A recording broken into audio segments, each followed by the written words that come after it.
Hello friends, നമുക്കിന്ന് chicken pakkavada ഉണ്ടാക്കാം കേട്ടോ. ഇതുപോലെ നല്ല മൊരിഞ്ഞ ചിക്കൻ പക്കാവട ഉണ്ടാക്കാനായിട്ട് നമ്മൾ ചിക്കൻ ഉപ്പും കുരുമുളകും ഇട്ട് വേവിച്ചെടുത്തു. പിന്നെ 2-3 പച്ചമുളക് അരിഞ്ഞിട്ടു, 2 സവാള, ഇഞ്ചി വെളുത്തുള്ളി അരച്ചത് എല്ലാം കൂടി നന്നായിട്ട് മിക്സ് ചെയ്തെടുത്തു കേട്ടോ. പിന്നെ അതിലോട്ട് ഞാൻ 2 കപ്പ് മൈദയാണ് ഇട്ട് കൊടുത്തേക്കുന്നത്. മൈദയ്ക്ക് പകരം കടലമാവ് യൂസ് ചെയ്യാം കേട്ടോ.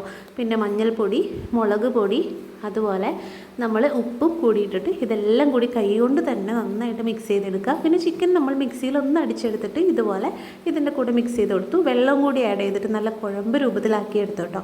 അതിനുശേഷം ചൂടായ എണ്ണയിലോട്ട് നമുക്കിത് ഇട്ട് കൊടുക്കണം. പിന്നെ നമ്മൾ പെരിഞ്ചീരകവും ചിക്കൻ മസാലയും മല്ലിയിലും കൂടി ഇടാൻ മറന്നിട്ടുണ്ടായിരുന്നു. അതിപ്പോൾ ലാസ്റ്റായിട്ട് നമ്മൾ ആഡ് ചെയ്തിട്ടില്ല കേട്ടോ.